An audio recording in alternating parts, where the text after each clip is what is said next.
We're in the process of beginning our work as far as our plan of work, as we begin to work on our strategic plan in conjunction with Lacey's overall strategic plan.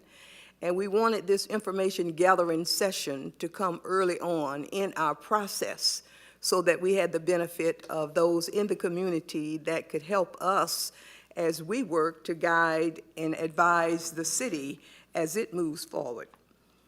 So we serve as a commission that want to help the City Council welcome a more, provide a more welcoming atmosphere to the committee.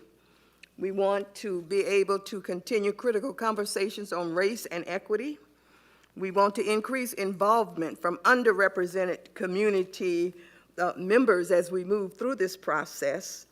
And we want to help remove whatever barriers that might prevent full participation in government and policy making.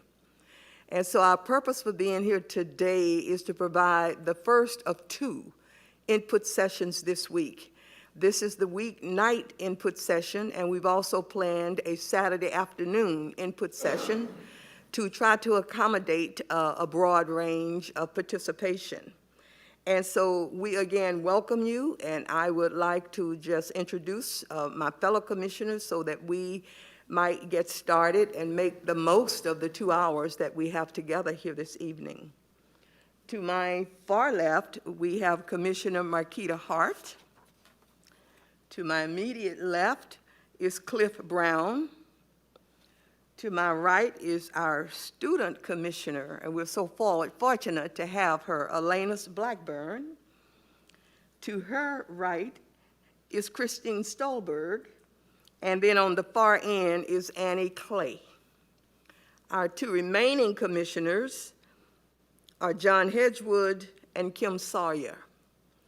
And we are being assisted in this whole process by Lacey's Assistant City Manager, Shannon Kelly Fong. And she, of course, is being assisted by a whole bunch of other staff players, and we appreciate them. And so what we'd like to do is to provide an opportunity for those who came to address us this evening, those who would like to join us virtually, as I said, and we'll see how far we get, how many, how much comments we get, and we will carry that over into our Saturday planning. We didn't know what to expect tonight by terms of numbers, by terms of anything, because this was our first shot out. But we will continue to grow and develop from tonight's experience and work towards moving in that direction as we continue our work. And so with the size of this crowd and with who we might not know are all joining us virtually, I don't think we'll have much of a problem with trying to manage time and to make sure that everyone who wants to address us will have an opportunity to do so. So we welcome you, and we encourage you to share with us your thoughts, your ideas, your concerns, your issues as residents of Lacey and as part of this community that we are working towards making it the most equitable place we can for all of our people, all of our citizens, all of our residents. And so with that, we have developed some pretty set questions. We'll ask those same questions on Saturday. We have an opportunity for people to download the questions from the city's website and submit them in writing if that's a much more convenient method for them. There's an opportunity to phone in if there's the need be. And so with the uniformity in what we're asking people in all of these different settings, it will provide us with the kind of input we're looking for. And with that, we have Commissioner Stolberg, who's going to raise the first question, and we have 2 microphones in the back of the room. The staff has taken a particular pain to try and make sure we adhere to social distancing this evening, and we will see recognition of people trying to get in on site, and I'll be looking to see if I see a hand goes up that we need to recognize the on-site access. And so as you go to the microphone or as you are acknowledged on the Zoom call, please identify yourself so that we know who you are, and we'll go from there. So with that, is there anyone present in the room who would like to address us? Yes.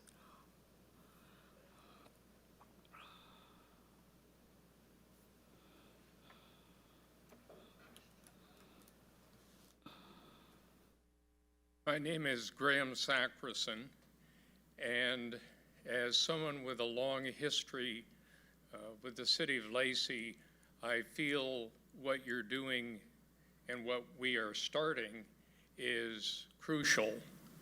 I am a board member for North Thurston Public Schools, and we too are focused on equity and how we can help everybody and help those particularly who need or ask for help. So I'm here really to listen, but also, and we'll get to questions, but I just wanted to say what you're doing is important, and I certainly support it. Thank you. Thank you, Graham.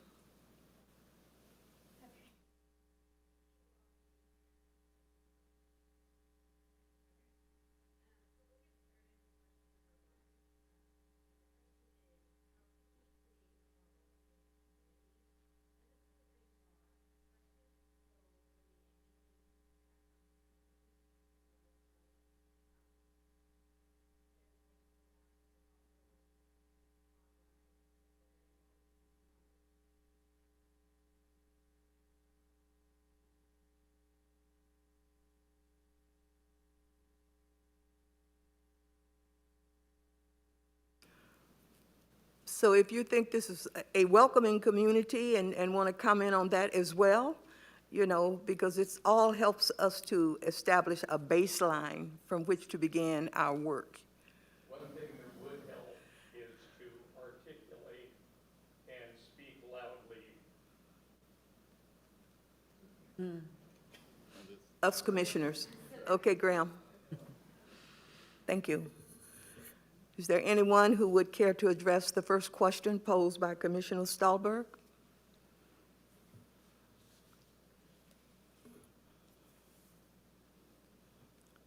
Yes.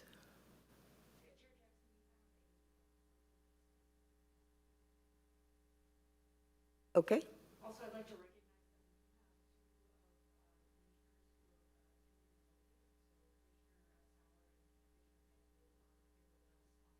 Okay, thank you.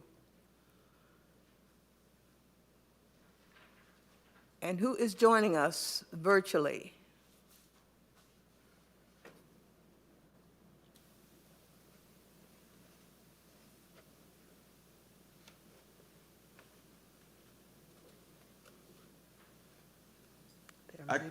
This is William Jackson, William and Latanya Jackson joining virtually.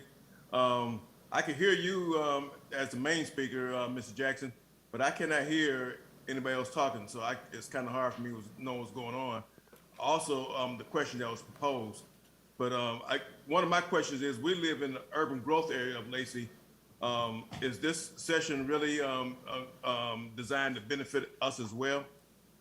Yes, most certainly. City of Lacey and the urban growth area. Okay, but like I said, I could hear your microphone, but I didn't hear none of the other microphones.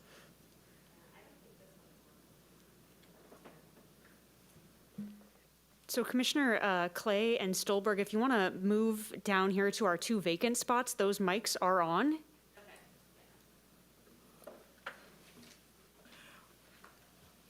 As they are repositioning themselves, the question that was asked was, how can we create a more welcoming community?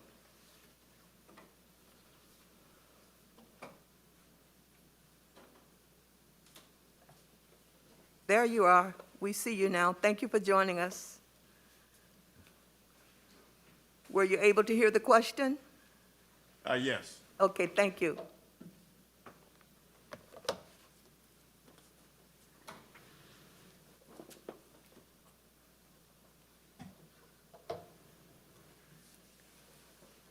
So go right ahead if you'd like to address that question.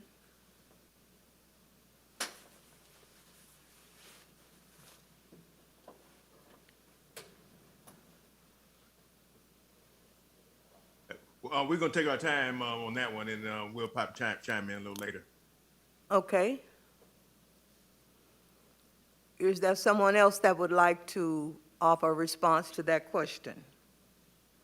Anyone else joining us virtually?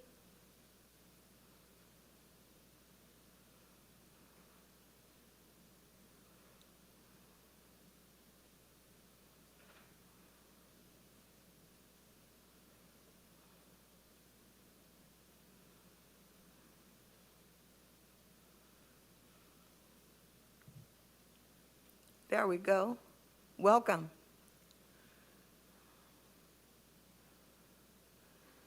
My name is Holly Paxson. I'm the library manager for the Lacey Timberland Library. And I am very interested in the answers to this question and the work that the community and that you all are doing, so that I can make sure that our libraries are part of it and can do this work to help make sure that we are as welcoming a place as we possibly can be in the community. Timberland Regional Library, my employer, after, I suppose, better late than never, we are too beginning some very intense work in equity, diversity, and inclusion. We are an organization that is majority white women. And so we are all, I too, like Graham, I'm here more to listen. We are all beginning work with our organization and our staff to ensure that we are enveloping the full values of our organization, that we are welcoming to all, that we are doing what we can to lift up folks who may not be heard, who may need more of a boost for their voice. And I hope that the library can be a part of making Lacey a welcoming community, especially as we're one of the last places in town where you can just come and hang out without having to pay for anything or show your, passport or to verify who you are. We don't mind. We want to be welcoming to all. So as I said, I'm here mostly to listen, but thank you. And I'm really also incredibly supportive of the work that the commission is doing.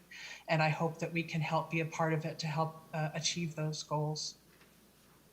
Thank you, Holly.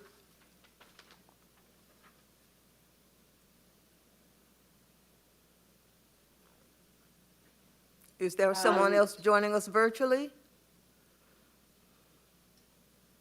Chairwoman Jackson, this is Kim Sauer, and are we allowing people in right now? There are some people who are having hard time trying to log in to the online Zoom. So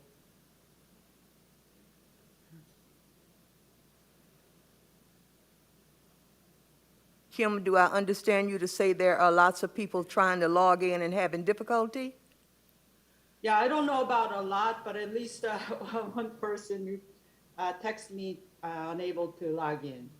Okay.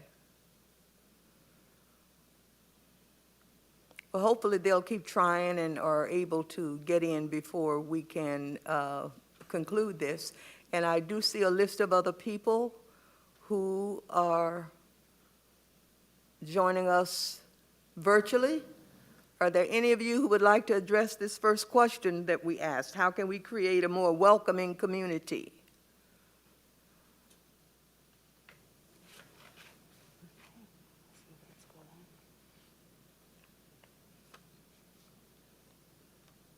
Hello? Hello. Can you hear me okay? Yes, just fine. Hi, Miss Jackson. How are you doing? Really well, thank you. Thank you. I wanted to send my greetings to everyone in the commission, and also thank you so much for holding this particular meeting. And I am Lynn Crowley, who is here for the Asian Pacific Islanders Coalition South Puget Sound chapter.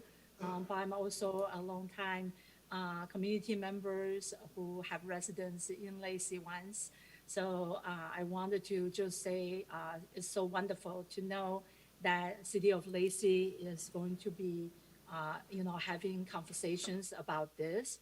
And one of the things I like to bring up is that in order for us to make Lacey or this entire, Tri-City areas to become a more welcoming space, I would love to see that public community center can be made possible for people with different kind of ethnic and cultural backgrounds to be able to have continuing participation of the city business. We will be able to help people to kind of get oriented to this area, but also just to have opportunity to maybe share with each other about what they may like to share about their own cultures and diversity. I think that will be lovely. And I know City of Lacey right now has a really wonderful community room right inside the city center there. And I was just wondering if that is something that can be expanded so that way, more activities can be happening over there or in a larger venue. And that's my suggestions for your first question. Thank you. Thank you, Lynn. Any questions of Lynn or any comments as people raise their issue?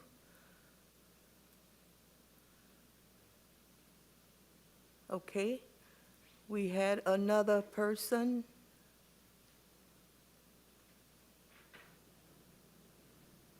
Do we have the ability to raise the volume here?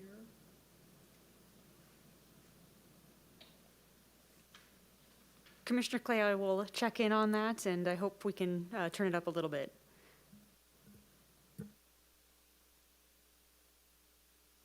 And Shannon, is this being recorded? That is correct, Okay, Chair so Jackson. we'll be able to see the transcript and read what we couldn't quite hear or make out. And Chair Jackson, we're getting a couple of questions online, so I just want to make it clear for all of the online participants that you will be hearing the meeting, and we will bring you in if you raise your hand to provide comment. So just raise your hand, and it takes a couple of seconds, so just to let you know from the time that we let you in to the time that you'll appear in front of the commission. But once you are brought into the actual meeting itself, you'll be able to see all of the commissioners and most likely yourself as well. And the chair or a commissioner will recognize you, and you can begin your comments at that time. Okay, thank you, Shannon.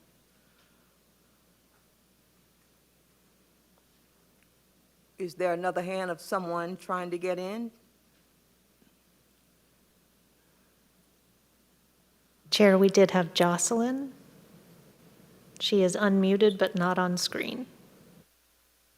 Okay, Hi, my name is Jocelyn Nelson. I live here in Lacey, and I work in Olympia. And I was also one of the founding work group members for the commissions that were developing in Olympia for their social justice and equity.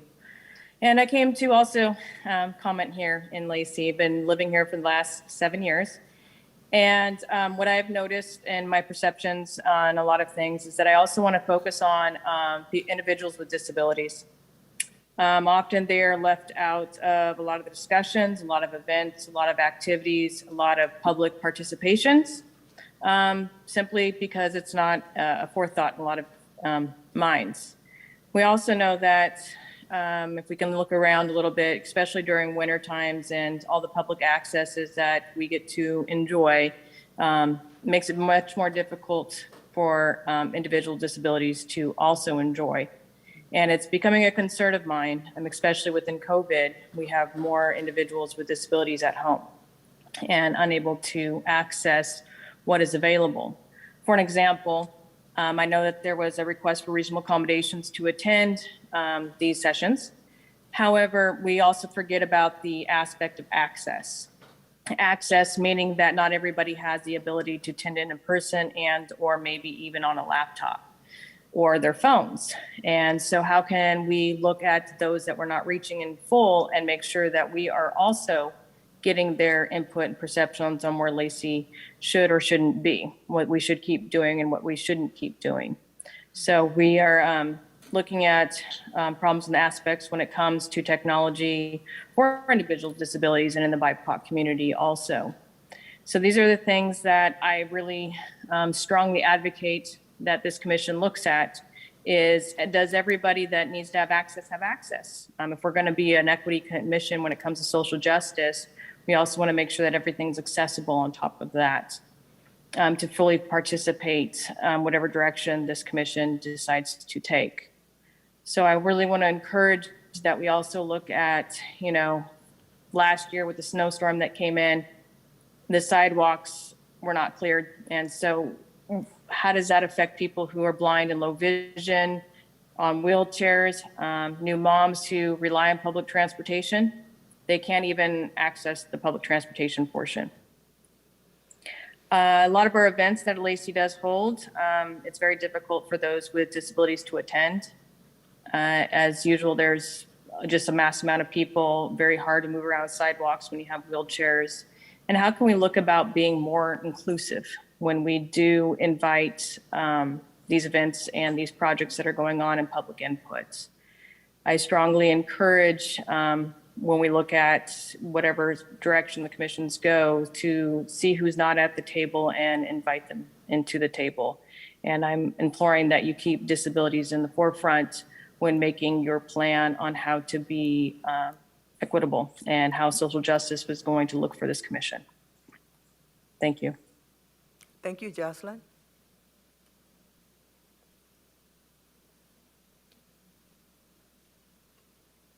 Is there someone else?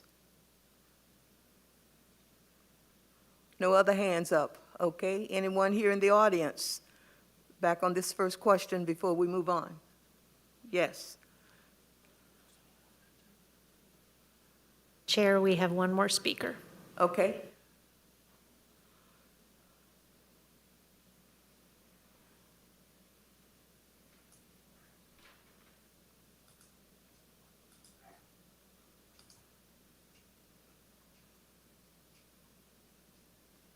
Hi, William, you you're got- back. Yeah, I'm back. I just have I think a little statement I want to say. As far as welcoming, I would say the welcoming, as far as the Lacey community and the services that they provide, it does appear very welcoming. But that comes to, I guess, by talk. But in reality, sometimes it seems like, they try to give you a persona that is welcoming me, but it's not necessarily welcoming. For example, I tried to, and I'm just speaking to myself. I tried to apply for a couple of positions within the community at the fire one of the fire commissioners. Also tried at on one of the school boards, and although everything seemed welcoming, one, I didn't see any really any diversity in those areas, whether it be people of color and or military representative. And that's what I was trying to offer to those particular places. And when I thought I had a good shot at getting those couple of positions, I really didn't. And I don't know why. Maybe I didn't fit the bill, but I don't think that's the case. I got 30 years of experience in the military. I got a lot to offer. I'm educated, and I think I can offer the community pretty good. But again, I'm just speaking myself. I could be just looking at it from a different perspective. But when I see the lack of diversity in the Lacey community, and then they choose not to hire folks, that kind of tells me that it's probably not as welcome as it appears. Okay. Any comments or questions? Elena's? Okay, great. I would like to add on to that as well. I 100% see and understand where you're coming from. As a representative for student councils for North Thurston Public Schools as well, there would be times when we would have meetings and the topic would be equity or racial injustice, and I would still be the only African American in the room, you know?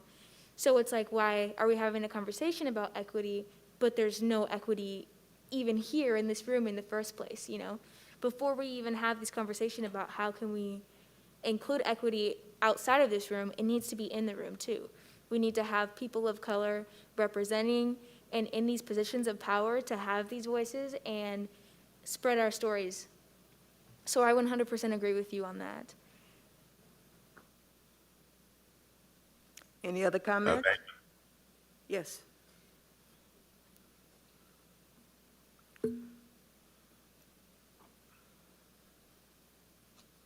My name is Darla, and I would like to piggyback on the woman that spoke prior. Can't hear you clearly. My name is Darla, and I'd like to piggyback on what the woman prior to Mr. Jackson was talking about. There are a lot of people, believe it or not, that don't have internet access. And on the newsletter that comes out with the utility bills, it seems like just about all of the articles gives a little bit of information, but then they give a website to access for additional information. And I'm just wondering if maybe there could be more information in the newsletter, or maybe appoint a PIO or someone who could be a contact so that those who do have questions or want to know more about the article can contact to get that information. You know, the, what do you call it? The polls, the surveys, those sorts of things. Those of us that don't have internet access, we don't have access to that. I don't even have cell service where I live. So that would be a big help, I think. I don't think I'm the only one that doesn't have internet access, but that would be wonderful. Thank you. Was there a comment up here? No, we were just saying we could hear her, but I get it, yeah. There are certain areas that don't have access to that type of infrastructure, so. Thank you for that comment. Graham, were you about to? Okay. Is there anyone, okay, no others with a hand up? Yes, Elena's. Before we move on to the next question, I figured I would just answer this one as well. I feel like we can create a more welcoming community by things like this and more things like this with outreach, involvement, and engagement, especially for minorities, and to piggyback on what one of our online speakers was explaining. As minorities, as disabled community members, as BIPOC community members, it's easy to feel like you aren't welcome because you are a minority, right? So in order to feel like you are welcome, we must be engaged, and we must be appreciated, and we must be involved, right?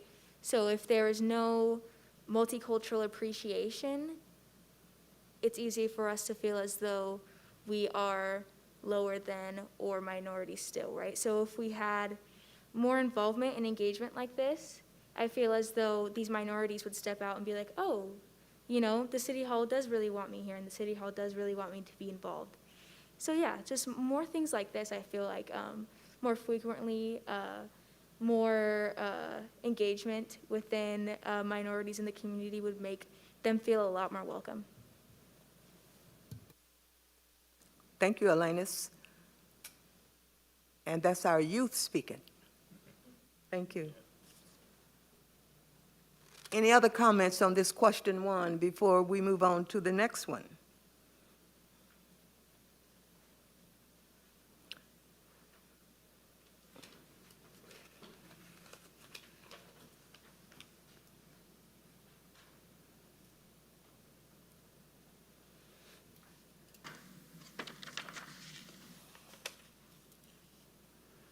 Hello again. I really didn't mean to forget to say something, but because of the comment of your youth panelist, I thought that I will go ahead and say a little bit more about what I was thinking.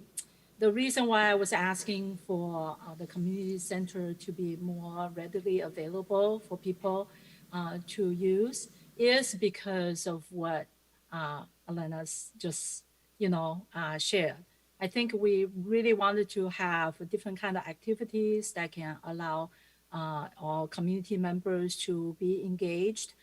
There should be different kind of activity that can happen on regular basis where all kinds of different cultural and ethnic groups will be able to participate and share and exchange and engage with each other, and also allow possibility for them to even maybe get to know about what the city is doing, what our state is doing, how those different city and state and federal policies can affect people, and people can get more engaged if they know that they have a voice and they can use different kind of channels to share their information and opinions. So I'm totally for what is being proposed there, and I look forward to seeing more opportunities to be involved. Thank you. Thank you, Lynn. In the rear?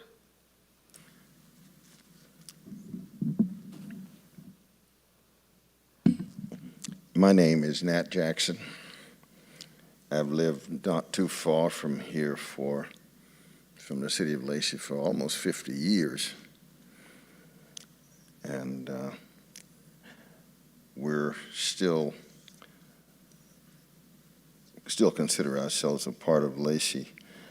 I think in terms of welcoming, a little more welcoming, let me just say Lacey does a lot of things right across the board. I remember years ago meeting with Graham Sackerson when he was on the city council to express a concern, and it was dealt with very effectively. I think literature, I talked to the chamber, I picked up a piece of literature from the Chamber of Commerce, and I looked through it, and I simply could not find any African Americans in that literature at all. And it talked about Lacey and our community and so forth. I think, and of course, I pointed that out, and it was very well received, and somebody got on it. I don't know ultimately what happened, but the bottom line is that when you look at literature and you're talking about your city, it should have some manifestation and reflection of somewhat what your population looks like. And that was not the case.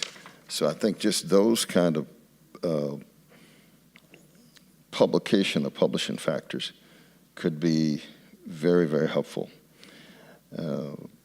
I know that the city has worked very hard to reach out, to work with people, to touch bases, to do a better job at diversifying its staff, and particularly the people you see in public works out on the road, the more visible people, because that's what the public kind of looks at quite often, is that external focus. And I think I've seen some significant, some really good steps in that direction. I don't know if it comes on the welcoming, but one of the things that deeply concerns me is when I see one of the groups setting up a state headquarters that the chairman of the Joint Chief of Staff says that they are Nazi groups, and that they're the same groups that we work with that we fought in World War II. And he was talking about groups like the Patriots and the Proud Boys and the Boogaloo Boys and the Neo-Nazi and the Ku Klux Klan and others as nothing but Nazi, as one way to put it. And so while we're talking about these issues, just several blocks, we have a statewide headquarters of a neo-Nazi group, a hate group, a racist group and a violent group. And I get concerned about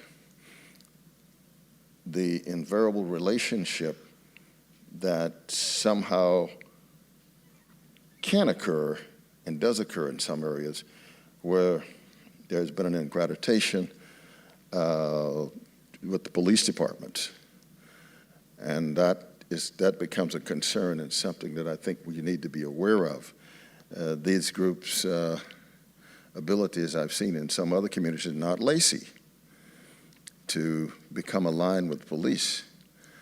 And that becomes quite concerning when we see that right to the north, city of Seattle had police who were fighting police officers in Washington, D.C. on January 6th in order to overthrow our democracy.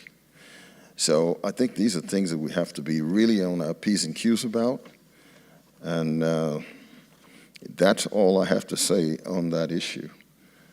And I'm not sure that, I assume I'm a citizen, although I'm kind of a guest of my wife, Dr. Jackson, Thelma. Thank you. You're a citizen. Thank you. Elenis? Yes, to add on to that, I 100% agree with you. I feel like it will never be welcoming if racism is thriving, or racism can thrive, or is being a part, or is a part of the community anywhere at all. So until we dismantle racism in the community, people of color will not feel welcome. And I appreciate you speaking up about that. Thank you, Elenis. Let us move on then to our second question, and Commissioner Brown is going to be opening up that particular discussion. Wow, I have to refocus. I was really enjoying the discussion and just really impressed and so excited about the great feedback that we've been receiving in your various comments. And it appears that we've sort of moved into this next question already. Some of you have shared some experiences and some concerns.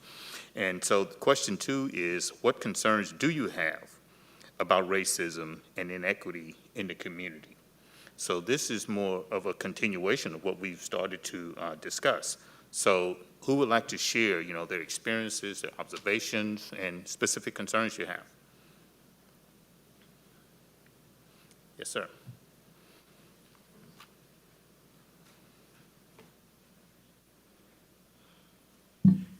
My name is Terry Jones. I'm a member of a new organization in South Sound called the Multicultural Services Center of South Sound. But speaking for myself, my concern about racism are the racists, which includes me. I believe the problem is largely one caused by and fostered by Caucasian people. And I would be very willing to participate in a discussion with other white people about our bias, those things that I know I carry that surprise me every once in a while, that they come out of me. And I'm sure I have a great deal more to learn about my unconscious bias, but I am confident that historically I'm a member of the race that is the problem. And so I would hope to see an opportunity where there could be a forum for us white people to look at each other and see if we could take responsibility. Thank you. Elenis? Yes, I would love to add on to that. And I really appreciate and I love that you mentioned subconscious bias, especially as youth representative, with media being a big factor in our lives this generation. A lot of youth suffer from subconscious bias. A lot of youth have racist ideologies and they don't even know it until it comes out or somebody calls them out and they're like, wait, that is racist. But it's just been passed on throughout years and years and years of subconscious or conscious racism, and it occurs in them. And oftentimes that's not even their fault, right? Because all you know is all you know. And at one point in this country, all we knew was racism, right? There was slavery. So we're coming back from that, and I really appreciate you bringing up subconscious bias, because even I sometimes had internalized racism from what I seen from my peers, you know, being the only black kid at school, or what I heard in my home.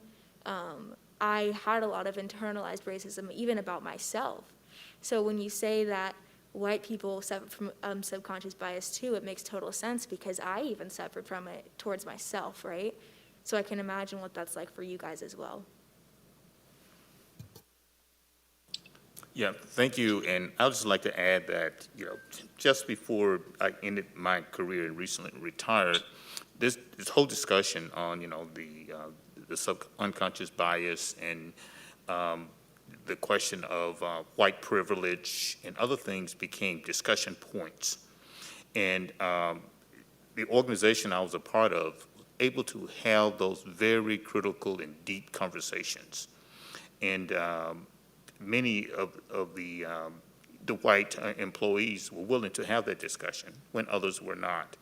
But it is something that is, you know, is present, and it is something that you have to really be open to having those discussions and tackling it, you know, head on, and then being able to work your way away from those types of things and become, you know, a member of the greater community and, you know, share your experiences, but listen and understand, you know, the experiences of others so we can all learn to work together and grow together. So I really appreciate you being willing to come forth and want to be a part of those very critical conversations. And thank you all for your work. Thank you. Any other comments? Elena? I have a comment. Oh, Yes. Okay, I'm sorry.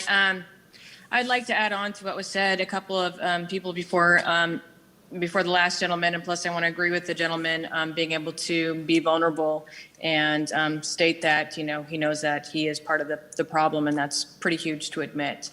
As far as when it comes to racism and Lacey and the inequities here, we do have a fair amount of problem with homeless individuals or houseless individuals, as we're now moving on from the term of homeless.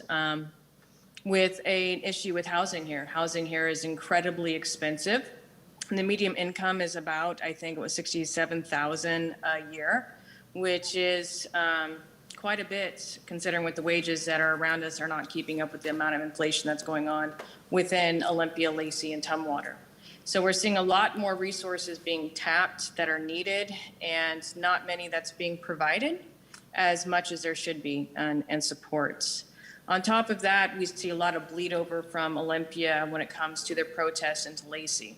And so a lot of that racist ideology, and I have seen it here in Lacey itself, it's a little bit more subtle. It's not sometimes right out blatant, but you can still see it. You can still witness it if you pay attention enough. It's there. And so what are we going to do when it comes to having those conversations and combating that? Is Lacey Police Department going to be, are they going under review now that with the state coming out with their revamping of the policing that goes on in the state?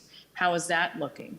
Are we going to be hiring more BIPOC into the policing community? Or are we going to have more resources available for the cost of living that increasingly goes up and pushing people out into the streets? We see that those who are in the community of houselessness, the veterans and BIPOCs and disabled individuals, are marginally hit worse than the rest of the communities tend to be. And what are we looking to be able to do that and say what we're doing and actually putting it into words and to work? Because I think that, in my opinion, Lacey has great potential, but I think we also have to look at working with our surrounding cities to also combat that problem. So it's not an Olympia problem. It's not just a Lacey problem or a Tumwater problem. It's a Thurston County problem. We are the seat of the state pretty much. And when people want to come and protest, they're going to come to Olympia, which is in Thurston County, from, let's say, Spokane or Idaho, across state lines. What are we looking to do to combat those who want to spread racism outside of counties? Thank you.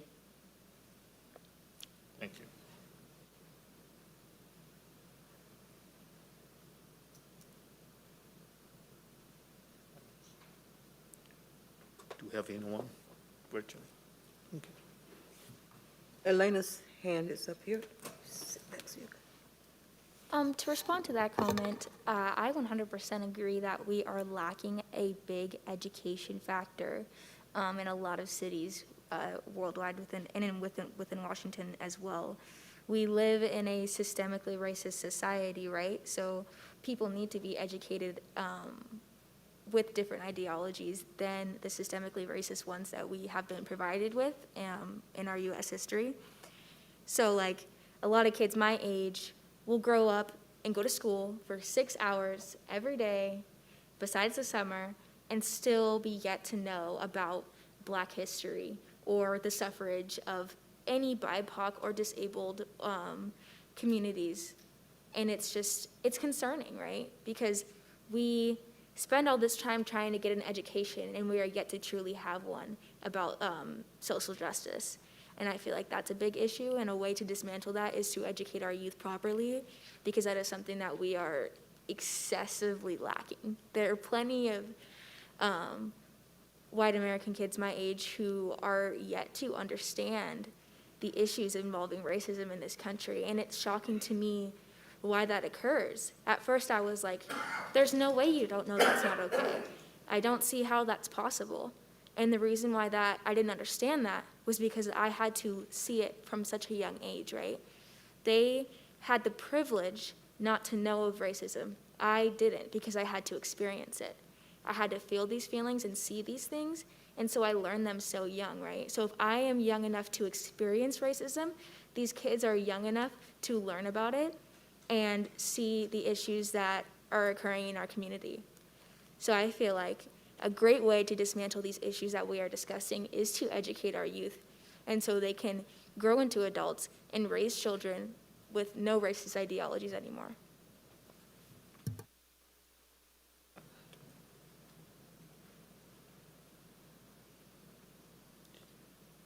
Anyone else? But this particular question certainly gets at the heart of the work that lies ahead for this Equity Commission, the whole issue of racism and inequity, the education system, the ability to participate. Earlier, we had Holly talking about the library system and what's available out there. And as we move further down this task we have before us, we see all of that as part of the community, not just the city of Lacey as a governmental entity, but the education system, the employment system, the financial system, the housing system. It's all interrelated. It's all connected. But this education piece that Elena is pointing out, where do we stop it? Where do we break the trend, the tide? Where do we turn it around? All of us only know what we know, and how do we change what we know so that we can look towards a future that's not the same as the past we're trying to leave behind. So it is going to take a comprehensive approach. It's going to take some tough conversations, some deep critical conversations, as Commissioner Brown talked about, and we have to figure out how to provide the kind of environment that allows those conversations to take place. Lacey is the youngest of the cities in the county, and so we have an opportunity to get it right and do it right and show others how it can be done. So this is a terrific opportunity for the city, for the community. And we can just take advantage of what we have before us. And this number 2 question gets at the heart of everything else that we have to concern ourselves about.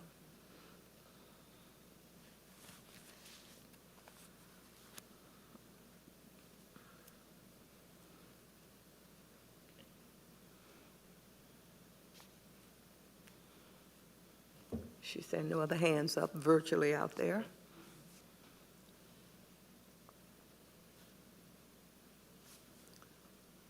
If there are no other comments for question number 2, either here in the room or virtually, we can go to question number 3, and that's going to be facilitated by Commissioner Clay.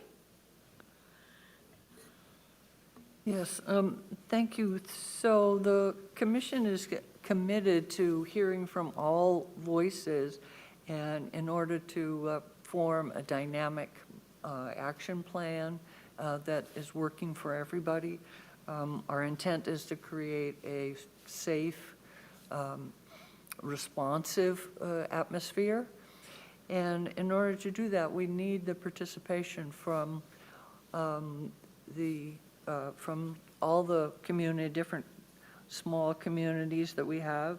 So our question that you can help us with is how could we increase the participation in the underrepresented communities that we have in Lacey? So if you could help us out with that. We've done a lot of outreach for this thing, but we're just beginning. We're just getting the word out that we're here listening and working hard. So, any ways you can see us connecting more?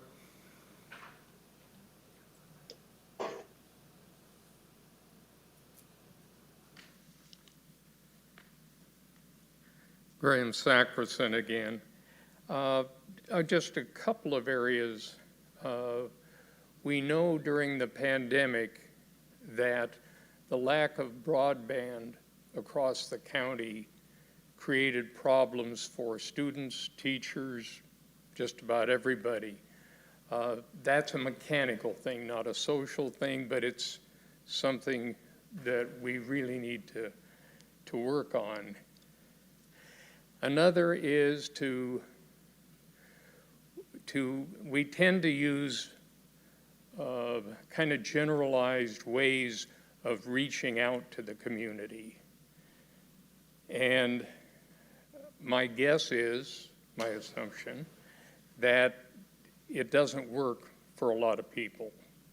And so whether it's, and I'm not being critical, but whether it's a brochure or a Facebook page, what are the best ways to get out to most people? While I'm up here, a couple other things.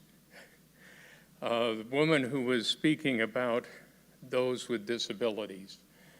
I was at an event at Huntemer Park, and people in wheelchairs were having a difficult time getting across because there'd be a portion of the event here and then a step up and then a portion of the event here, but no ramp built. So that is an issue. And lastly, the first question was, how are we welcoming? And this is just a story of my experience. I was up at McCord when I was in office here, and I was talking to a man who was married to a lieutenant colonel in the Air Force. And I said, "Where do you live?" And he said, "Well, Lacey." And I said, "What made you choose Lacey?" And he said, "Well, people said to come down and check it out." And he said, "We got off I-5 at Hawks Prairie and saw the statue of the military family." And he said that had an effect on our decision of where we were going to live. So there is also this visual thing for us to all think about. Anyway, I've rambled on. Thank you. Yeah, thank you. Thank you. And there was someone online. Mm-hmm. Hi. I was trying to get on the last question that we were talking about before. A new question came up, and I got in a little late, just got off work. But I just wanted to say, like, as somebody who's lived here now for like the last 5 years, I'm kind of shocked at everything that I'm hearing, and I'm going to respectfully disagree with a lot of it. Because what I'm hearing right now is a lot of this talk about, oh, if you are white, then you're inherently racist, whether you know it or not. And I feel like we're trying to combat racism with racism, and that's not right. Why not focus on teaching our community to judge people by the content of their character and not their color? or by, your inherent biases that you may have. That's wrong to me. Or to judge you by the color of your skin and judge other people like that, that seems like it's counterproductive. I served in the military, in the U.S. Army with black people, white people, Asian people. It didn't matter. The military didn't care about what the color of your skin was. I'm married to somebody who's Caucasian and I'm Hispanic. We have mixed kids. What we're doing right now is pushing people away the way this approach with this commission and this equity talk. I know more people that are leaving now for states like Idaho, Texas, Florida, close friends that have left this community because of it. And we're on that list too, is if we keep seeing this in my household, we're not going to be here much longer either. And this state's going to end up just like California and New York, who adopted these things full-heartedly, and it's only destroying them. So I oppose all of this, and I urge you guys to reconsider and not let this happen to our state. This is a beautiful state, and it is going to be ruined. And that's all I wanted to say. Thank you. Okay. Right. Yeah, thank you for that. It's I think that the commission believes that these deep conversations need to happen, and when we have things that we don't understand, biases that we don't understand about ourselves, it will help to dissipate those in order to make better connections with each other. So I think we're going on that direction. Alanis? Yes, I also completely see where you're coming from.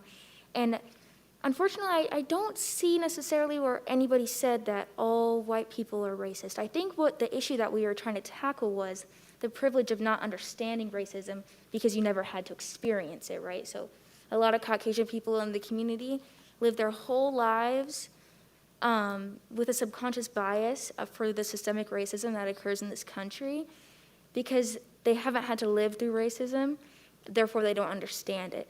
So I feel like the issue that we're trying to dismantle is not how do we get, I feel like we weren't trying to dismantle, like, oh, all white people are racist, so how do we get them to not be racist? It's how do we educate people properly so we are all on the same page regarding equity, right?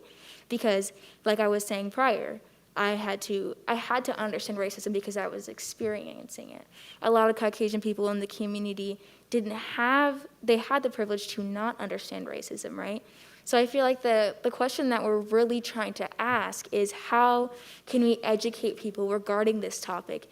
How can we talk about equity? How can we do equity talk, like you were saying? It wasn't more of we are seeing in color. It's how do we not see in color? How do we allow people to see the issues that have occurred because we're seeing in color? So yeah. And I think, just to add on to that too, a lot of it has to do with compassion.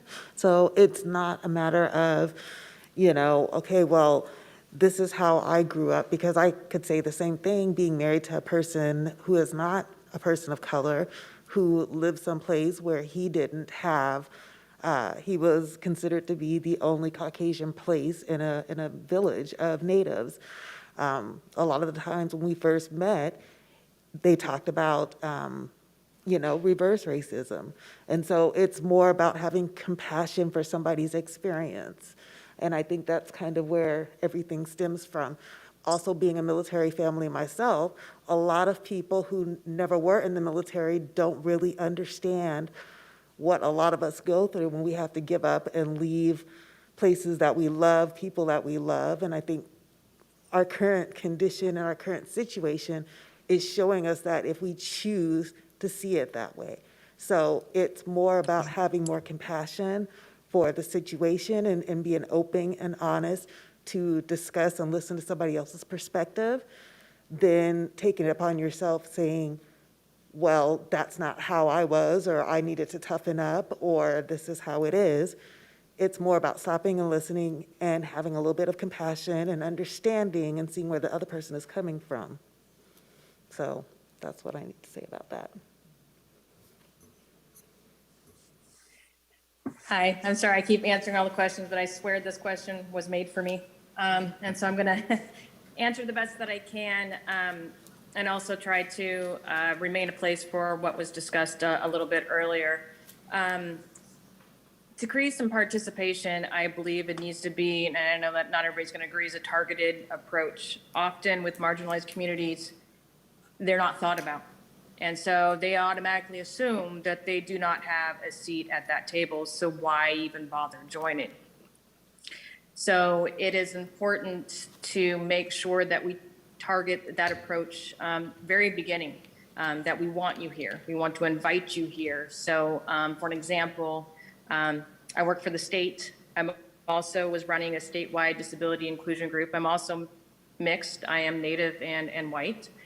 And how do we make individuals who are voices are often passed over feel invited? And part of that is that when we do targeted approaches, we make sure that everything is handled. For an example, all documents that are made are accessible for people with disabilities. The ability to have ASL interpreters online, having closed captioning, understanding what individual disabilities with red, green, and blue color blindness can't see the flyers that you're printing due to the fact of their color blindness. It's all gray and black. And that's some of the lettering, so they can't even read the materials that are being presented. So targeted approaches, allowing for that psychological safety to be able to be vulnerable in these targeted approaches is necessary because their voices are very, very minimized and afraid to speak sometimes. And so their allies wind up having to often feel like speak on everybody's behalf.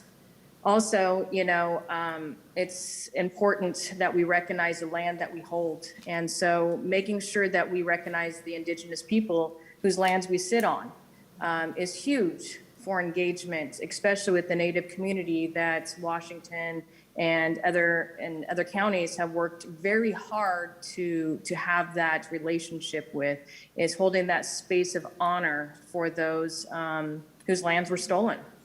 When it comes to empathy, we need to lend with empathy. Not every white person is, racist, but they still are benefiting from a systematic system of oppression. Some people call it a colonizer mindset. And just recognizing that there is still a benefit being had. And what is that benefit and how am I benefiting from it? Being that I am somebody that does present white, I walk in two different worlds and I see two different things and I still wind up benefiting from the first perception somebody has of me as a non-disabled white woman, which is not entirely true. So our perceptions of others and how we hold people in our vision is incredibly important to break down and not just assume that this whole thing is to have the commission just yell at white people for being racist. We all can learn from each other. We do not all share the same experiences. So reaching out and listening to those with different viewpoints and experiences. Being that I am native from California, I don't have the same experience as the natives here in Washington State. So I cannot speak for the natives here in Washington State. We may share something in common, but I'm not a subject matter expert in it. And that's something that I think that we need to hold in ourselves, remind ourselves when we do these engagements is that even though we may have similarities, we still have different lived experiences. And so honoring space and time for those to hear. So for me, we really need to look at a targeted approach in the beginning so that we can build that safety net that is needed to have more participation. Thank you. Thank you, thank you. Anyone else? Yep, Liz. Yes, I would just like to add on to that and provide an example of an experience of mine that 100% aligns with your comment on the benefit that of the colonizer mindset and the experiences that they benefit from, not even by choice, it's a systematic benefit, right? So I was at my friend's house, and she was going to a job interview with me. And I was super nervous. I was like, I feel like I don't look good. I feel like I'm not dressed proper enough. I don't know. I was super anxious. And she was like, I work there. Like, you're going to be fine. I don't know why you're so stressed out. It doesn't make sense. Why are you acting like that? And as a Caucasian woman, she doesn't understand that when I go into a job interview, they see me as my physical appearance, and it's not the same reaction that they would have to her. It's a completely different perception, and she has a benefit that I don't. And the issue is that she wasn't taught that, right? And the manager at the job that I was getting interviewed by wasn't taught that. And so these are the issues that we're trying to dismantle. We're not trying to yell at a certain color. We're not trying to bash a certain color. We're trying to educate all colors and dismantle all benefits to certain colors.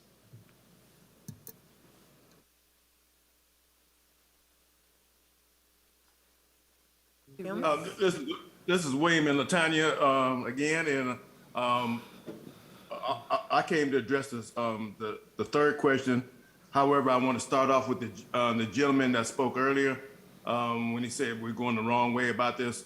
That gentleman, sir, you mentioned that you had joined in a little late, and I'm thinking that was probably to your disadvantage because I don't think it started in the way that you perceived it started. This event is being recorded, so I'm pretty sure you get a chance to listen from the beginning, because that's not what this whole forum was, in my opinion, was talking about. Is racism of white people.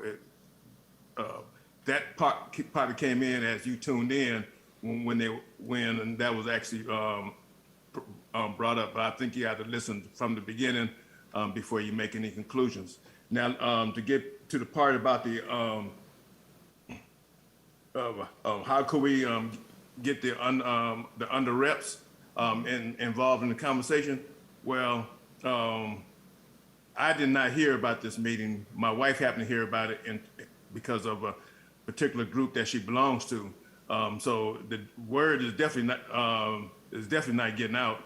And I'm almost every emails or services out there to include this community, the military community, and everywhere else. So to get the underrepresented, as one gentleman said about Facebook and such and such, I think what you need to do, not just have flyers out in grocery stores where a lot of the underserved shop at, but also the under reps shops at, but also in some of the billboards like the parks, let them know that we have a such and such form on the billboard so they can see it. Tell them it's on Facebook, because a lot of under reps do get on Facebook. So if you say we have a town hall meeting on Facebook, they can find it. And that's just something that I know is a good way to reach folks, because again, I didn't know about it, and I'm in a lot of I'm in the community. I'm in the community a lot. And for example, I'm president at the Centennial Station, the Amtrak station, and I'm making a shout out here. I'm looking for volunteers, so if you want to come volunteer, see me.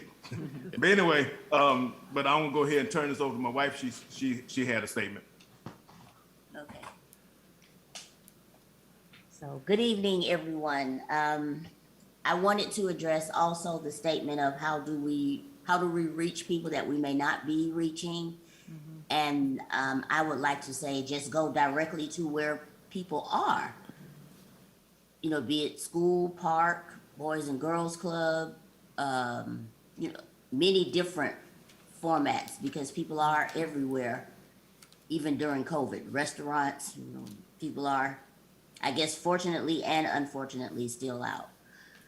Also, the question about, I think the first question, which was, what was it you wrote down here? How do we make people, how do we welcome everyone? I think the literature I personally like that idea because representation does matter, and everyone likes seeing themselves represented in some way, shape, form, or fashion. I also believe there is a member on the committee that's very well versed in HR. And so I think he will be a great voice to guide the panel in, that legalese. Also, I want to take the opportunity to thank you guys for reaching out to us for your work product. So, thank you for involving us. Thank you for listening to our voices. And just thank you everyone for taking time to provide input. I do believe it is important and valuable. It has been great conversation, a little misunderstood, but great conversation. So let's not shut the committee down. Let's keep it going. Let's use our voices to work out our issues and grow with it, just be open to change, and that's what I believe it's all about. So Yeah. Yeah. Yeah, this is just the beginning. We're just brand new and just going to have a lot of different ways to get that input, because without the input of the community, then we need that direction anyway. Yeah, I would like to, thank you all, for for sharing. And William, the fact that you're aware of some other organization and groups that we could reach out to, could you go to our email that we have established and share some of those groups and organizations with us so we can, in fact, reach out to them? And the fact that your wife found out about it means that we did something right. We found some small group or organization, club that she's a part of. So let's grow it. And the way to do that is have you share a little bit more with us. Thank you. I see Kim and John up on the board. Kim, do you want to say something in here? Oh, it's going really good. I am just soaking everything in, just listening in, and wait for my question. Okay, all right. And John, do you have anything right now, or you're waiting for your question? Sure. I would like to say that I think as a commissioner, at least for my philosophies, I want to approach this, that I'm in the business to listen to what's being said, listening to our community. I believe, as Commissioner Clay put it, to be responsive to our community's needs. And to the gentleman earlier that mentioned that we might be heading in the wrong direction with this commission, I would like to say that I'm elated that he did not experience any racism in the military. I can tell him that as somebody who is a military spouse, also served myself and was a military brat growing up in the military. I'm sorry to report that, at least in my experience, racism is alive and well in our military and in our general community. And the work that we're doing here, hopefully we can progress our society as a whole, and we'd like to bring them along.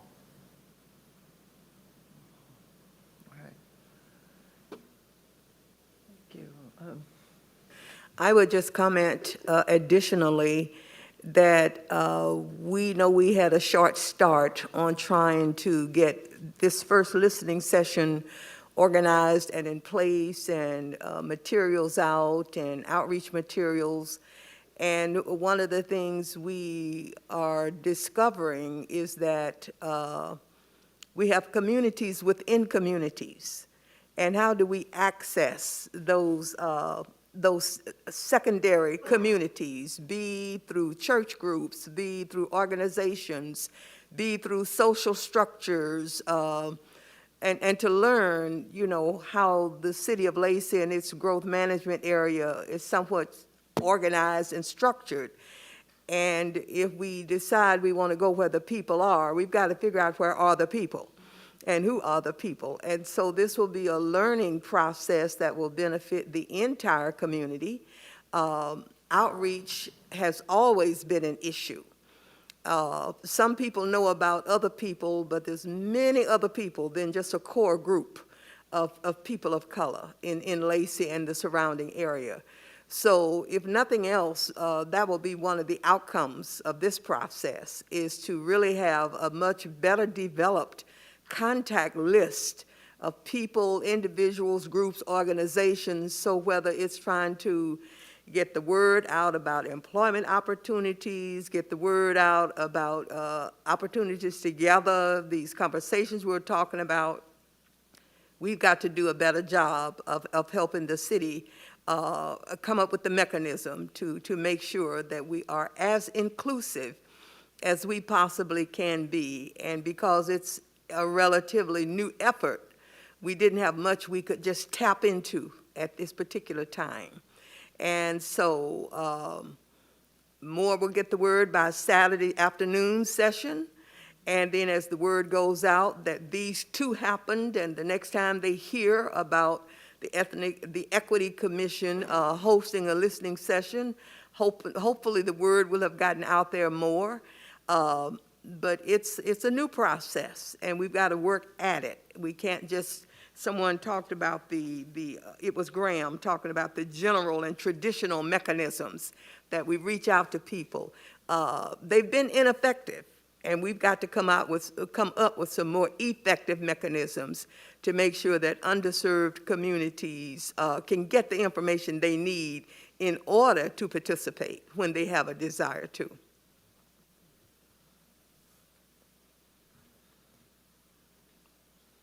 Yes. Want to come up to the mic?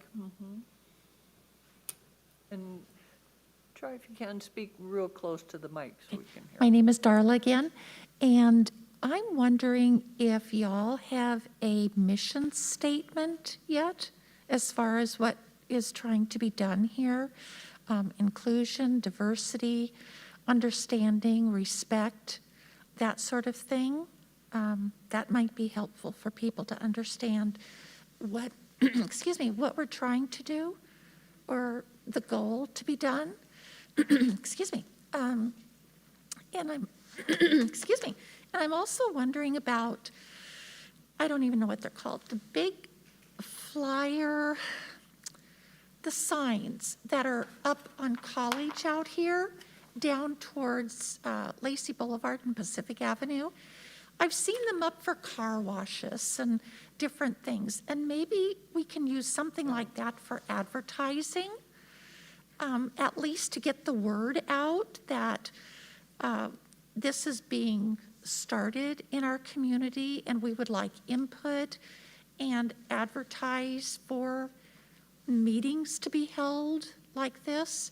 I know that it wouldn't be seen by everyone, but if there are other areas in our community that those could be used at for everyone to see, just an idea, just throwing it out there.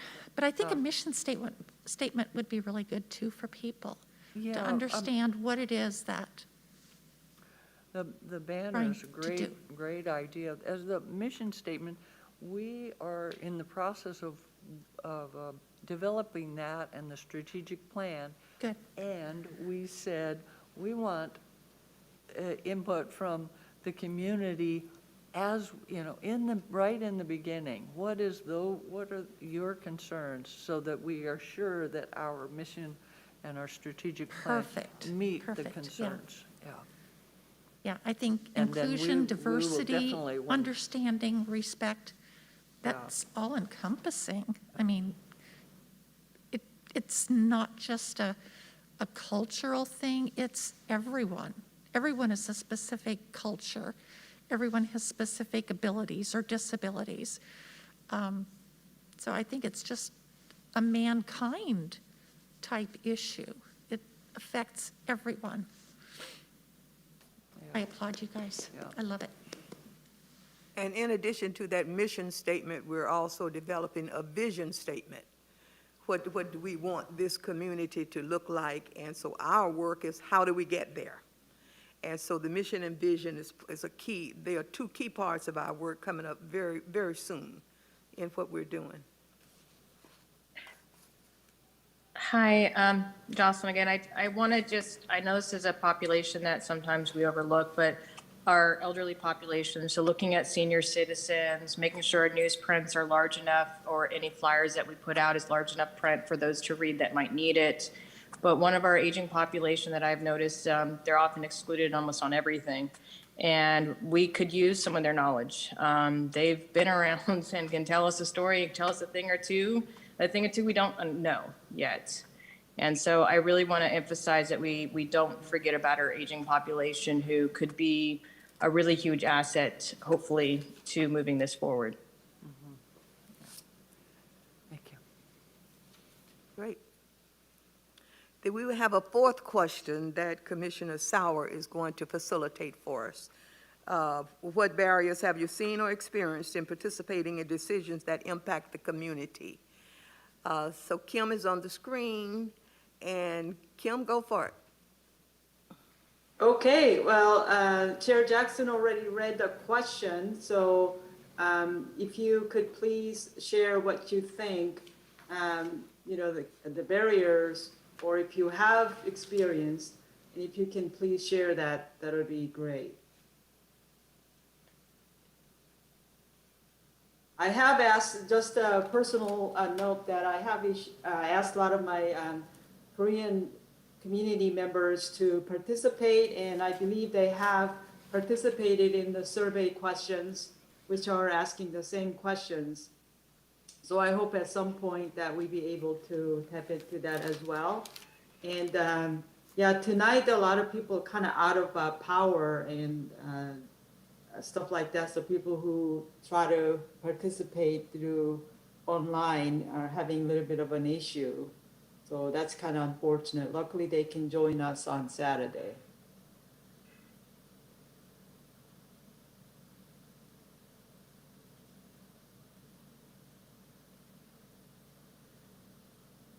Anyone have experienced or know the barriers that will prevent the people to participate in decision-making that impacts their lives in our community?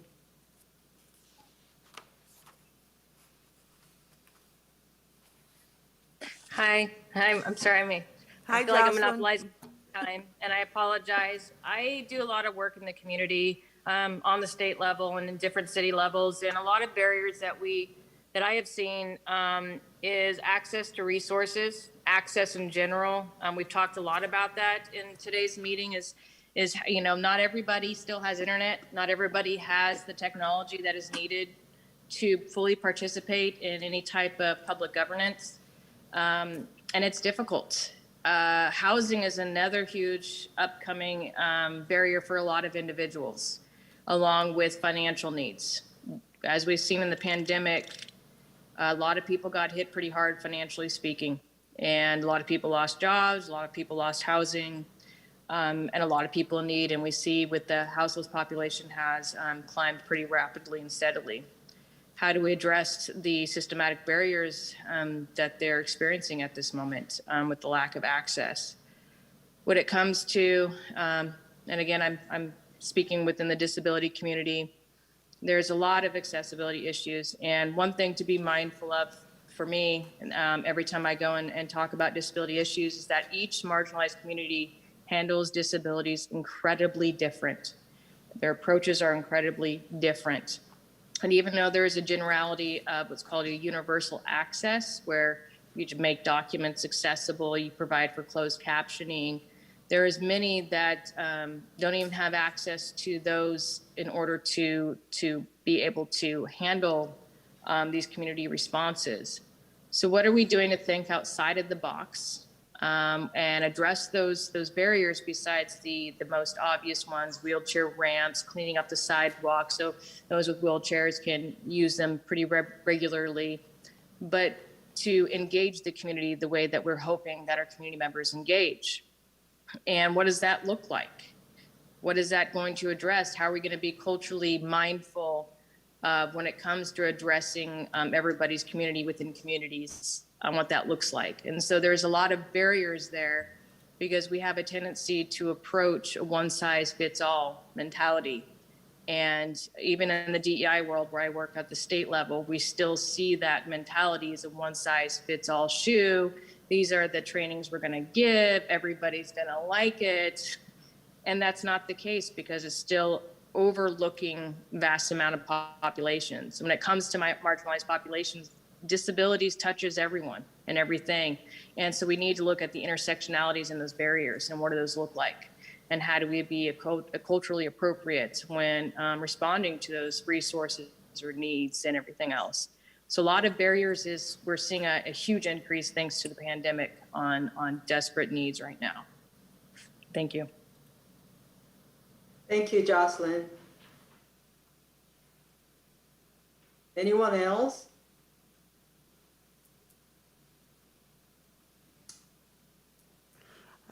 Yeah, so another thing that I wanted to mention too, I know we'd spoken about persons with disabilities and other accesses, but one thing that I wanted to bring to everybody's attention, I sat down and had a meeting with an individual last week, and he was discussing homeless street youth. That's another break in the system, so to speak, here in our city. We are doing a little bit of Friendsgiving for them this Wednesday on the 17th. But that also falls into our access of care for the street youth, not just, the homeless adults, but having different spaces and areas for them to go at night. And during the day and on the weekends, it's definitely something that's a little bit different than our homeless backpack kids and the All Kids Win and the at-risk kids. They're already out on the street, and they're walking around on the street as 14, 15-year-olds looking like a grown person when they're actually a youth that's actually living on the street, living in their car. And that's another big problem that could turn into trafficking. It could turn into anything. It gives them desperation, and it gives them lack of trust. So that's another thing that we have to look into as well. So. Thank you. So, yeah, I look at the time, and like I said earlier, that some of the folks who are planning to be here today and kind of, they aren't here. And I just wanted to kind of share, of course, as an immigrant, the language barrier, cultural barrier is a big issue, and a lot of people kind of know that. So it's almost like given, but I can't emphasize the importance of those that the language barrier, cultural barrier actually has a huge impact in people's willingness to participate, because a lot of people, if you're in a situation where you don't have a faith that that you can say something and that people can understand you, and you do not understand how the civic process works, then basically you can't really share. You don't feel comfortable sharing. So I just wanted to bring that aspect as well. Something that we take advantage. Granted that it's kind of a given if you understand the language, or if you translate it, that you'll be able to communicate. And it is not that simple. People who can't make time to meet the meeting time because they have to work, they can't leave the workplace. A lot of these immigrants working 12 hours or longer, have no access to be able to participate. All of those are barriers that I see and that I hear from the community that I'm involved. Wanted to bring that up as well. Yeah, Kim, if I may, as a commissioner, I'm personally interested in knowing how the city goes about making decisions when we have celebrations. So 4th of July, celebrations, something, New Year's Eve, or something at the rack.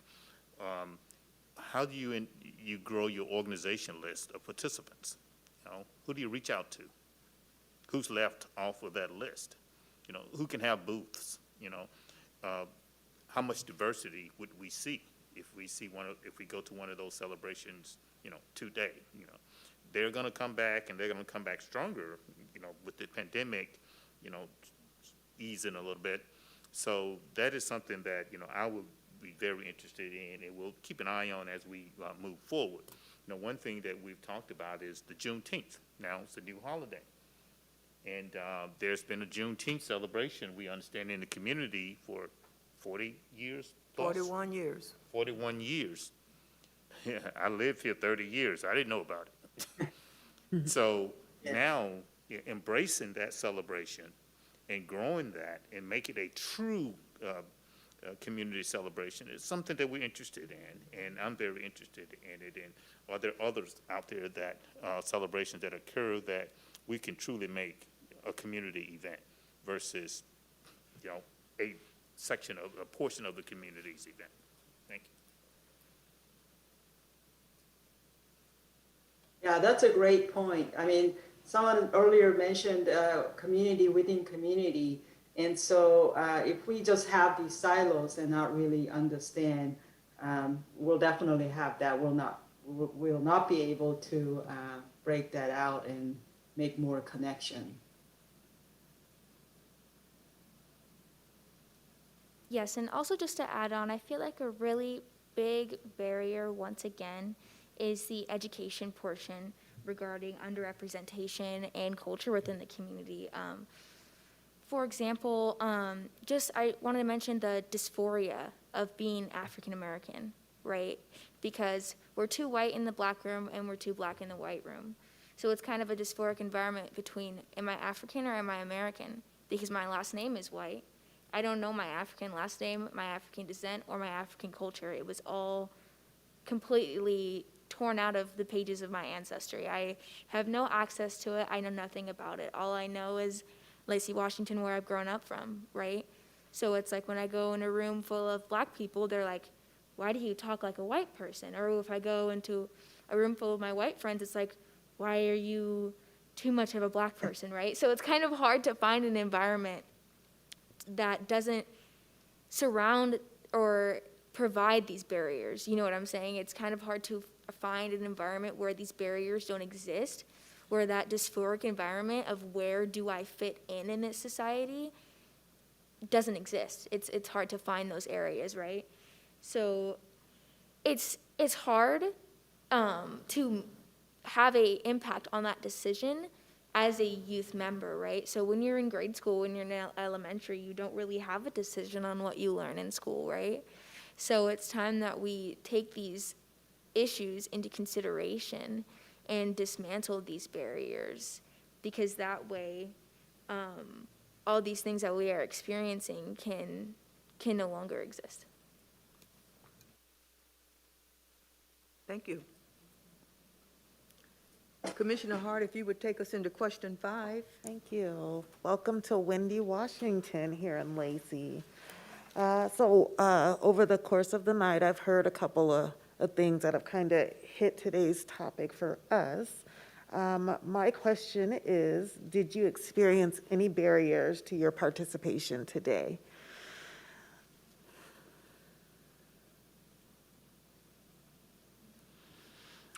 So far, I've heard about the weather outside. We've heard a little bit about having access to internet. Yes.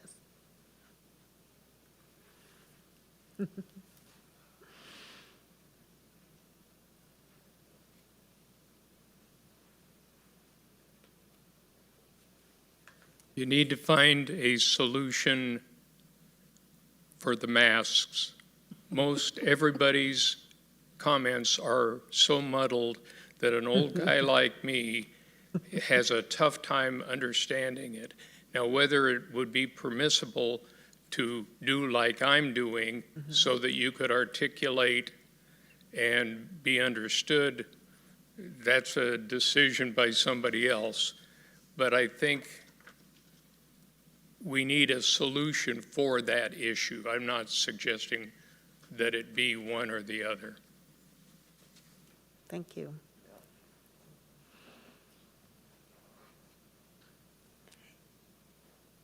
Any other barriers?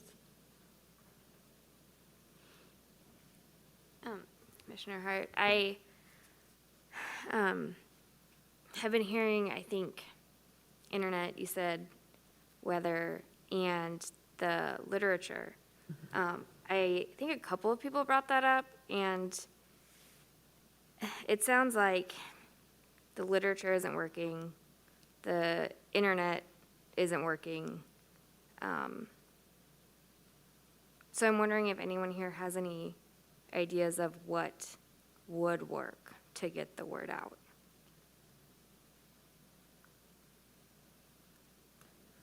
And there might not be, and we might not have time to go over all of that, but that's just something to be thinking about because we don't know what works for people unless we ask. Right. Well, sorry. While she's coming up, I want to remind people that they can use their telephone, not only the internet, but they can also call in and listen. And then we have the questionnaire in Spanish and in Korean on the website. So, and if people have any thoughts afterwards, they can contact us, you know. We have more means. I'm going to go off with one of the commissioners, and what they said was education, and getting the word out would be getting it throughout the schools. Maybe, you know, get it out through the high schools. There's a lot of youth groups that are in the high schools that would be interested in probably commenting on what the youth needs. One of the other things that I don't think we've touched is on the trans youth. That's a very vulnerable population that's very hidden here in Lacey, because that's one of the populations also that's not very well welcomed, due with the high military population too. So that's an area that I think that we can utilize is the youth. And as far as the survey wasn't 100% accessible. The JAWS reader that I had a hard time picking up some of the language in there. And so it didn't always clearly be able to decipher what was being said in text. But I do strongly recommend youth ask the other cities to put something out in their news blasts, because maybe someone lived in Olympia and moved to Lacey and forgot to update anything to Lacey, but they still subscribe to Olympia's news blasts. I would look at seeing if they might be willing to partner with you and being able to form that partnership. Community centers, I think, would be a great asset, and maybe some churches that are into understanding what racism is and being able to dismantle that. And then just slowly, maybe a newsletter that goes out if you have anybody that's on a mailing list. I know that can get rather costly, and I don't know the budget for Lacey, but that might be something to look at, because there's still people who like to read things in newsprint too. Sometimes I still print things out instead of reading it online, because I like to have something to hold in my hand. So there's a couple of aspects to think about, maybe forming those types of partnerships. Okay. All right, thank you. Commissioner Hart, this is Kim. Okay. I also wanted to mention that some of my friends, who couldn't be here, I also sense that there is kind of, understanding that it won't make a whole lot of difference. And it is something new to them, new to a lot of them, and really don't quite know what to expect. So perhaps we need to be more out there and gradually, get the message out that we are actually seeking the input. But I think that's another kind of a understanding that it really isn't going to make a whole lot of difference, or I don't know what to say. Those kind of things we also need to be aware of. Yes, I heard Commissioner Clay talking about building trust and maybe having a little bit more clarity in what it is that we're trying to accomplish. So we have a speaker here at the podium as well. Yes, I was going to also mention newspaper. That would be something that Olympia Lacey and Tumwater could, the residents of all three communities would be able to be notified. I don't know how many people take the newspaper anymore, but, and then the other idea is to, I'm not sure what they're called, the reader boards, the electric reader boards that you put up Marquees. occasionally. If this is going to be a regular ongoing meeting, then maybe just setting those up around the community, letting people know when and where these meetings are going to be held, for opinions, feedback, questions, anything like that, with a phone number maybe, so that people know that they do have the ability to be heard, to ask questions, to have their opinions verified or at least listened to, so. Okay, all right, perfect, thank you. Anybody else? Here's one. Yes, thank you. And to answer the question that was stated about how can we dismantle these barriers is instead of having them come to us, we could come to them. And that is something that I've always imagined and envisioned regarding how to educate the community and how to serve it in a way. When I was in 8th grade, I started a club called CAA, Cultural Awareness and Appreciation. I only had 3 members, but it's okay. And my goal was to, my original goal was to reach out, to take my other 4 ladies and reach out to all the other schools and start a presentation regarding cultural awareness and appreciation, as I did before on my own in 7th grade. I did a Black Lives Matter presentation for all social studies classes, 6th, 7th, and 8th. I created a PowerPoint and a script aligned with the PowerPoint to educate students on Black Lives Matter and the history of it and why it's important today. And I did a little participation from the crowd factor so they could kind of, see from a different perspective. And I could just see a lot of minds opening from that, a lot of information being provided that wasn't known prior to that. And so it really kind of inspired me to continue to do that with everything shutting down the years following that. I unfortunately had my activism at a lower level, being that society wasn't very active during COVID. But now that we're back in session, I would love to see the commission go into the community. Right here, we're having them come to us, but if we were to go to these schools and have engagement sessions within the schools as colleges, come to the schools and have engagement sessions with the students and they talk about the colleges and they talk about what the students are interested in. We could do stuff like that as well and have students sign up and ask them similar questions to this. We could do things like that at the Boys and Girls Club or local churches, local groups. So yeah, I feel like a great way to dismantle the barriers of internet access and transportation access is to just simply go into the community rather than coming to us. That way we can directly talk to these communities within the community about issues that they want to see changed. That's a great point. Going into even things like farmers markets and different events that are within our area and just maybe having a booth. I know with farmers markets, usually for something that might be nonprofit or something that would be kind of like our group here would be like an outreach type thing, and generally it's at no cost. Right now, the markets, of course, are done, but there are other opportunities to get out there and get the word out, do some outreach. Anybody else? Anybody online? All right. Well, let's move then into question 6. Commissioner Blackburn? All right, so question 6 on the list is, would you be interested in having more dialogue with the Commission on Equity? So more meetings, more community engagement, activities. And if you are interested, there are some sign-up sheets in the back, I'm assuming. They are next to the water and tissues. If you'd like to be part of this continued dialogue, and that way we can keep in contact with you in case we ever have engagement sessions or community involvement activities again, to make sure you're there with us.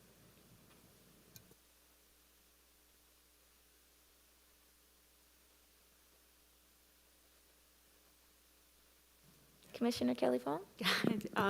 Commissioner Blackburn, I would also, we have the sign-up sheets in the back. Like several of the commissioners have mentioned, we also have a survey that is online where you can indicate if you'd like to continue these conversations.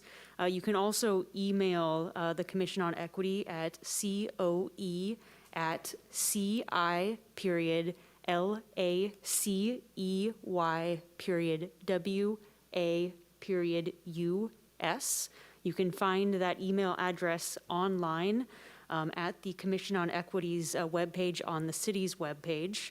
You can also feel free to call or shoot me an email, and I will get you connected with the Commission on Equity. And just another note on the surveys themselves. So the surveys are currently up, and they will be up running through December. And we will provide information to the commissioners on a running basis. So we'll take a look at the feedback that was provided to date at our next Commission on Equity meeting, but we will continue to look at that. And we will get all of the surveys translated in advance to make sure that the commission has the opportunity to view all of the materials that are provided that way. We also have a couple of hard copies in the back of the room of the 6 questions that are on the survey, and we will continue to make those hard copies available at City Hall should any individuals want to come and pick up the materials to be able to take those surveys. Yes, and another thing too, if you are part of any community within the community that you feel would be interested in having us visit or them visit us, please feel free to send their information to our email as well, and hopefully we can get in contact with them to further speak on what we were explaining before about dismantling barriers. We could go into your communities within the community and have these important discussions as well. So if you are a part of any community or group or club or cultural event or group that would like to further our dialogue with the Commission on Equity, feel free to let us know what you are a part of and how we can get together. Yeah, and I'd like to add that something that we've talked about and we're looking at incorporating in our processes will be having focus groups. We think that's going to be important. So, for example, we had the representative talking about the ADA community quite a bit today, and she has some wonderful ideas. And so, meeting with someone or a group to discuss those things specifically, we think would be beneficial. And then there are other organizations and groups that have very specific ideas, resources that we can tap into that we'd like to gather information and be able to share with the City Council.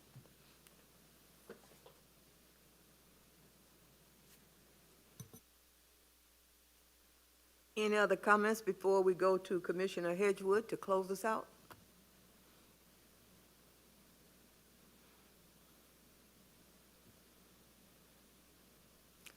Yes? Is there a hand? One more speaker, okay?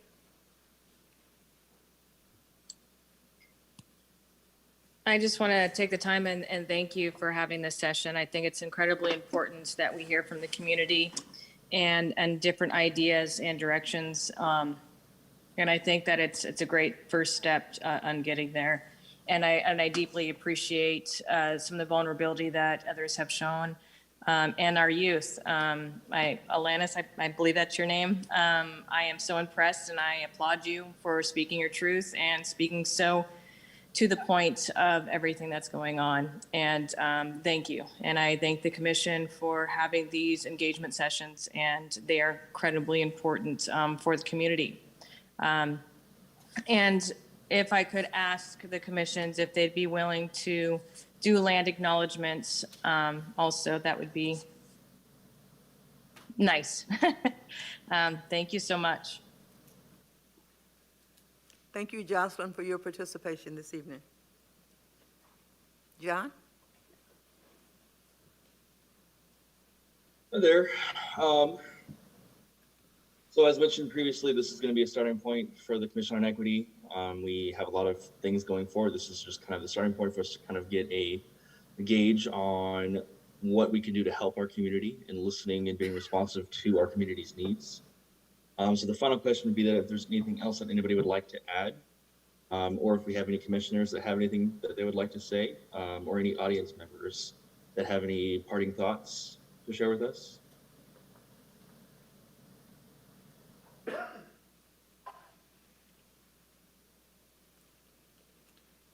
I would just say that we weren't sure what to expect of tonight. The numbers, the turnout, the comments, the issues, the concerns, and we certainly didn't anticipate the weather. But for first time out, I think we learned a lot. I think we can grow from here and take advantage of what we've learned, even as we apply it to Saturday with our second listening session. So I think it's been very successful in helping us see how much more work we have to do in our outreach and our communications. So it's been good.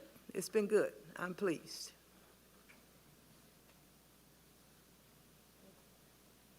Anybody else? Could I comment on about the land acknowledgements? That is something that the city has asked us to look at and to help create, so that is on our agenda, just let you know.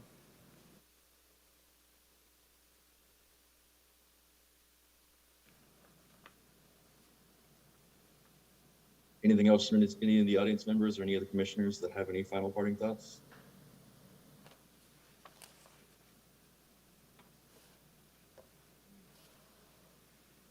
Okay, I'd also like to remind everyone that we do have the alternative methods available till the end of December.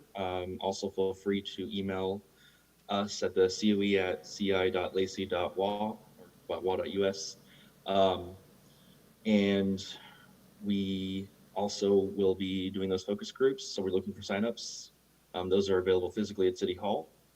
We also have the hard copies of the 6 questions that were asked tonight available. And thank you, everybody, for attending. Chair, would you close us out, please? Thank you. I would just remind everyone that we will repeat this process on Saturday afternoon from 2 to 4 in hopes that it accommodates additional people whose lives or work commitments or whatever did not allow them to engage this evening. So we have more flyers available. Let's make sure we get those out moving around and people get a little more time. The flyer, as we received it, can just be forwarded to our constituents and knowledgeable groups. And let's just work towards making sure that Saturday we can get equal participation, more enthusiastic involvement. So with that, I again thank all of you for coming tonight. Thank all of you who joined us virtually, online. Thank you, staff, for your assistance. And we look forward to seeing our fellow commissioners again on Saturday. We look forward to the transcript and the notes from what came from tonight's meeting, and we begin that growth and learning process from here. So seeing no further comments, then this listening session is adjourned.